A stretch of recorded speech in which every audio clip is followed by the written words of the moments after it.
वक्त मैनपुरी में हूँ। आप देख सकते हैं आज मुख्यमंत्री योगी आदित्यनाथ का यहाँ पे दौरा है और में मंत्री यहाँ पे आने वाले हैं और मैनपुरी की जनता को संबोधित करेंगे। आपको बता दें कि इस वक्त मैं मैनपुरी में हूँ। एक तस्वीर में दिखाना चाहूँगी आपको किस तरीके से यहाँ पे भीड़ लगी हुई है। यहाँ पे लोगों की भीड़ लगी हुई है, जनता काफ़ी जनता आई हुई है यहाँ पे।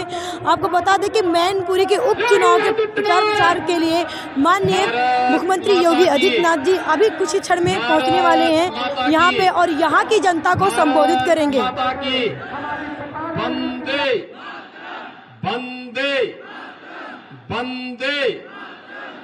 मंच पर उपस्थित भारतीय जनता पार्टी के क्षेत्रीय अध्यक्ष श्री रजनीकांत माहेश्वरी जी, प्रदेश महामंत्री श्री अश्विनी त्यागी जी, जिला के अध्यक्ष श्री प्रदीप चौहान जी,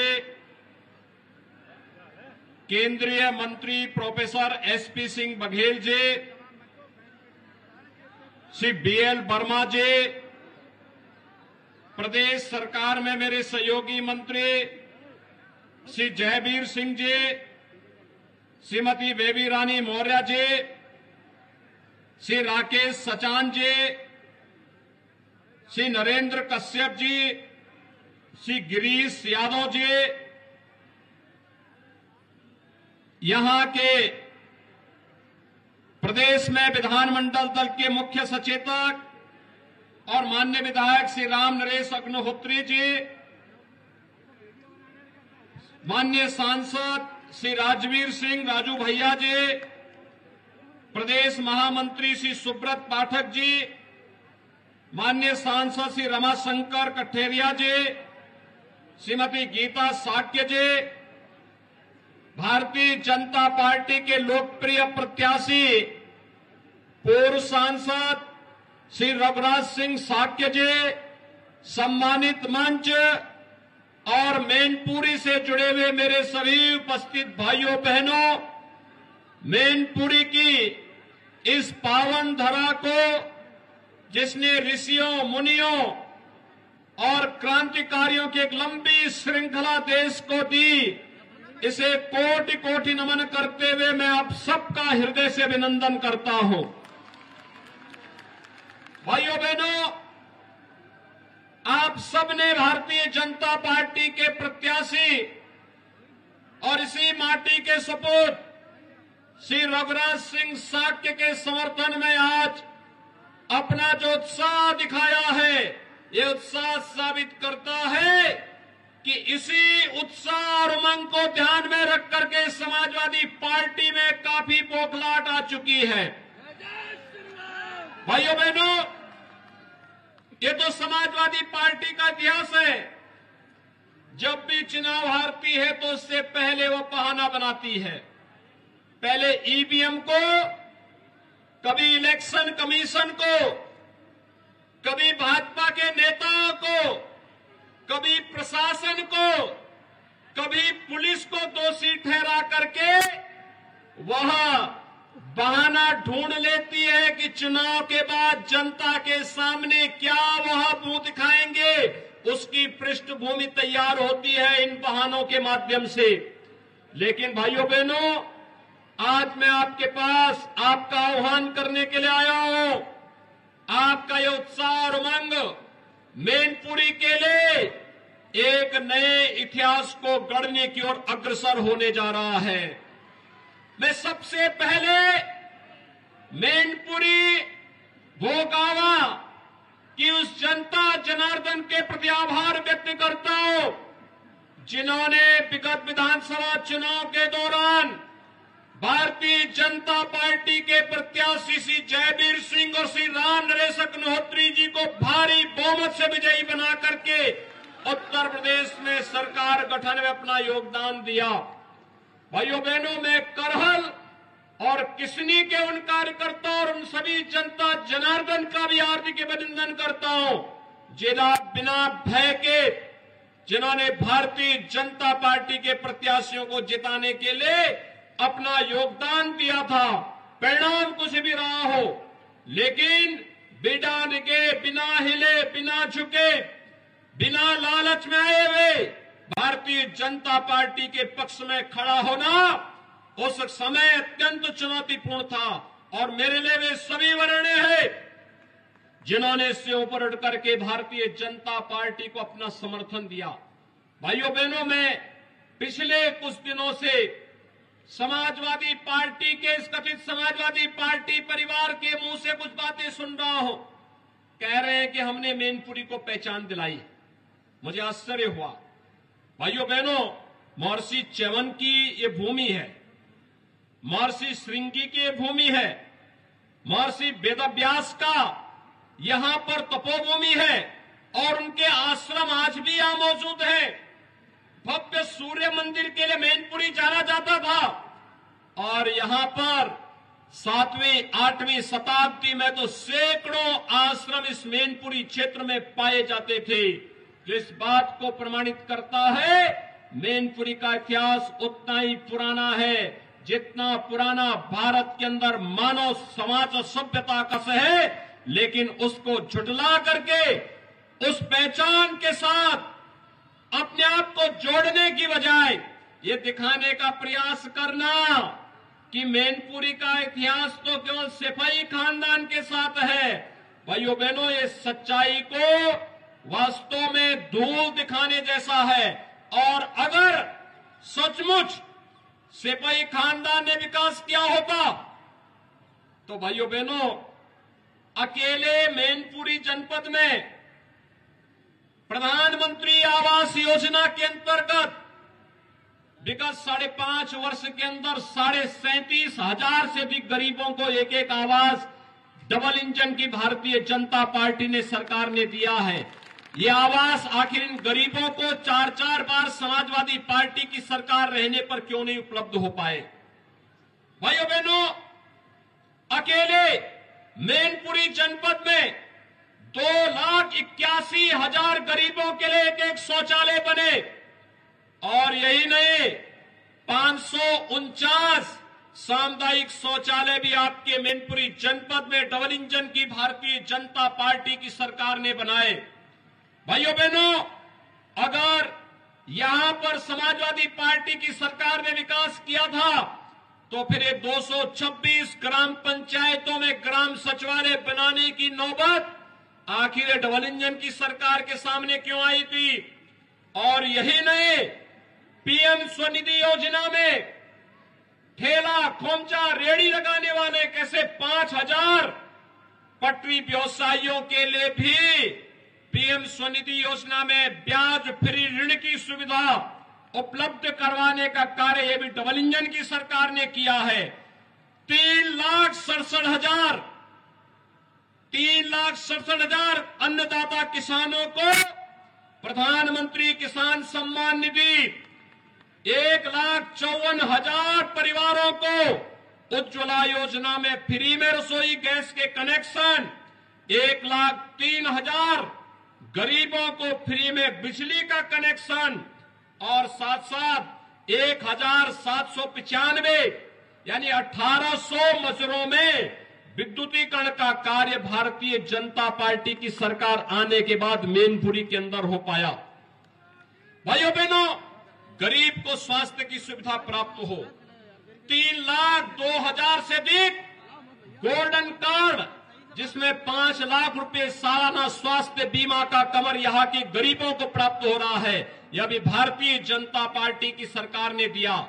5,000 महिलाओं को मातृवंदना योजना का लाभ और 97,900 वृद्धजनों को वृद्धावस्था पेंशन, 33,400 से अधिक निराश्रित महिला पेंशन और 13,200 दिव्यांग जनों को दिव्यांग पेंशन में 12,000 रुपए सालाना ये भारतीय जनता पार्टी की डबल इंजन की सरकार दे रही है।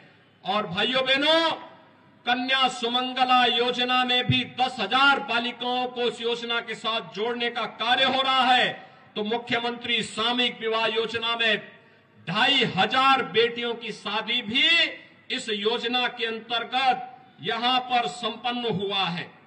भाइयों बहनों, ये कुछ आंकड़े हैं जो मैनपुरी जनपद की सच्चाई को आपके सामने रखती है। और इसीलिए आज मैं आपसे कहने के लिए आया हूं, भाइयों बहनों, कोरोना कालखंड में आपने देखा होगा, कोरोना कालखंड की बात छोड़िए, 8 महीने पहले विधानसभा के चुनाव हुए थे। मैनपुरी में हमारे विधायक, प्रदेश सरकार के मंत्री, वे लगातार मैनपुरी में रहते हैं।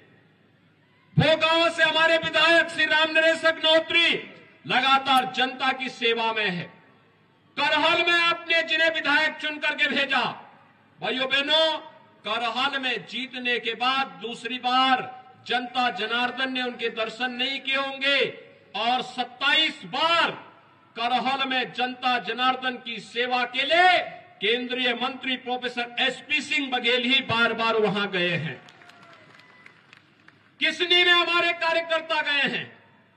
लेकिन भाइयों बहनों, कभी भी समाजवादी पार्टी के लोग एक बार करते हैं और इसलिए अब इसका नाम तो समाजवादी रखना भी मुझे लगता है यह अपने आप में जनता को भ्रम में डालने जैसा है।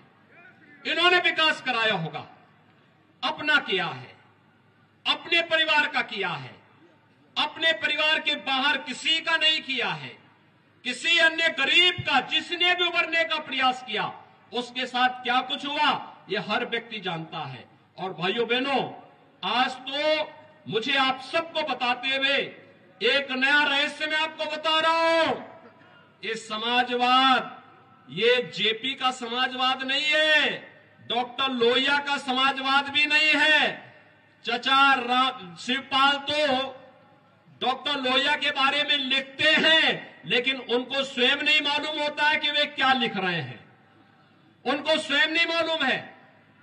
ये समाजवाद के जो अलग अलग ब्रांड हैं वह एक खानदान में भी देखे जा सकते हैं। भाइयों बहनों, शिवपाल जी का जो समाजवाद है वह है जिसकी लाठी उसकी भैंस, यानी ये लठैत समाजवाद है इनका। प्रोफेसर राम गोपाल यादव का समाजवाद वह पूंजीवाद में बदल गया है। सब धरती गोपाल की, नोएडा से लेकर के फिरोजाबाद तक जो भी धरती दिखाई देती है, समाजवादी पार्टी की सरकार में उस जमीन को उन्होंने या उनके शागिर्दों ने हथियाने में कोई गुरेज नहीं की। और अखिलेश जी का समाजवाद तो अवसरवादी समाजवाद है। भाइयों बहनों, शिवपाल जी के साथ क्या हुआ था हर व्यक्ति समझता है। पिछली बार तो कम से कम जसवंत नगर नेताजी के नाते मिल गई, अगली बार जसवंत नगर भी नहीं मिलने वाली है उनको, यह हर व्यक्ति जानता है। और जब भी समाजवादी पार्टी को चुनाव हारने होते हैं, 2 काम जरूर कर लेते हैं। एक तो बहाना कर लेते हैं, पहले से ही पृष्ठभूमि बांध लेते हैं के साथ ईवीएम में गड़बड़ी है। अरे उसी ईवीएम में तो 2012 में आपकी सरकार बनी थी, उसी ईवीएम में इस प्रदेश में कई सांसद आपके जीते थे। कैसे आप आरोप लगाते हैं? कभी इलेक्शन कमीशन को दोषी ठहराने लगते हैं और कभी उसकी पृष्ठभूमि बांध करके अपने कारनामों को नहीं देखेंगे, कुछ न कुछ बहाना बनाएंगे। तो भाइयों बहनों, आज मैं आप सबसे कहना चाहूंगा, समाजवादी पार्टी के इस बहकावे में आने की आवश्यकता नहीं। इनके पास जब भी चुनाव हारना होता 2 काम करेंगे, एक आरोप प्रत्यारोप और दूसरा बेचारी डिंपल जी को चुनाव लड़ा करके हराने के लिए भेज देते हैं। फिरोजाबाद में भी इन्होंने यही किया था ना, और कन्नौज में भी यही किया था। चुनाव हारना है तो उनको आगे कर देते हैं। इसलिए भाइयों बहनों, मैं आप सबसे कहने के लिए आया हूं, एक अवसर है आप सबके सामने। आप सब मैनपुरी लोकसभा सीट से जुड़े हुए, 5 विधानसभा क्षेत्र से जुड़े हुए, चाहे वो मैनपुरी हो, भोगांव हो, करहल हो, किसनी हो या जसवंत नगर के सभी मतदाता भाइयों बहनों के सामने, और वह है कि सिपाही खानदान से मुक्ति हो, यहाँ के नौजवानों के लिए, अन्नदाता किसानों के लिए, व्यापारियों के लिए, बहन बेटियों के लिए सुखद और सुरक्षित माहौल आगे बने, विकास की एक प्रक्रिया के साथ आगे बढ़ने का अवसर प्राप्त हो। इस उद्देश्य से भारतीय जनता पार्टी ने जुझारू प्रत्याशी और इसी माटी के सपूत जो आपके बीच आ सकते हैं, बिना संकोच आ सकते हैं, जैसे जयवीर सिंह, जैसे रामनरेश अग्निहोत्री, जैसे प्रोफेसर एसपी सिंह बघेल कार्य कर रहे हैं, ऐसे ये लोग भी आपके बीच आकर के जनता जनार्दन की सेवा कर सके। विकास की नई नई योजनाओं को, जैसे आवास दिए गए, जैसे राशन की सुविधा उपलब्ध करवाई गई, जैसे बिजली के कनेक्शन उपलब्ध करवाए गए, जैसे अन्य तमाम लोक कल्याणकारी योजनाएं और विकास की योजनाओं का लाभ यहां उपलब्ध करवाया जा रहा है। उन योजनाओं को जोड़ने के लिए एक योग्य और जुझारू सांसद आपको चाहिए, और इसके लिए श्री रघुराज सिंह साक्य को भारतीय जनता पार्टी ने आपके बीच में उतारा है। भाइयों बहनों, मेरी आप सबसे अपील है, अब मैनपुरी लोकसभा को समाजवाद नहीं, राम राज्य चाहिए। राम राज्य का मतलब जहां पर बिना भेदभाव के शासन की योजना का लाभ हर गरीब, हर नौजवान, हर किसान, हर महिला को, हर बहन बेटी को और समाज के प्रत्येक तबके को प्राप्त हो सके। राम राज्य एक ऐसी व्यवस्था है जो बिना भेदभाव के शासन की योजनाओं को हर तबके तक पहुंचाता है। यहां जाति के लिए नहीं, क्षेत्र, मत और मजहब के लिए नहीं, सबका साथ और सबके विकास के वास्तविक भाव के साथ जो कार्य कर सके, वही राम राज्य का उदार और उदात्त भाव है। और उस भाव के साथ आपको जोड़ने के लिए आज मैं आपके बीच में आया हूं। आप सबसे मेरी अपील है, 5 दिसंबर को जब निर्णायक लड़ाई लड़ेंगे, अपने अपने बूथ को संभालते हुए भारी बहुमत से भारतीय जनता पार्टी के प्रत्याशी श्री रघुराज सिंह साक्य और कमल के चुनाव चिन्ह को ध्यान में रख करके जोरदार तरीके से ईवीएम का बटन दबाइए और चुनाव की जीतने की गारंटी पाइए।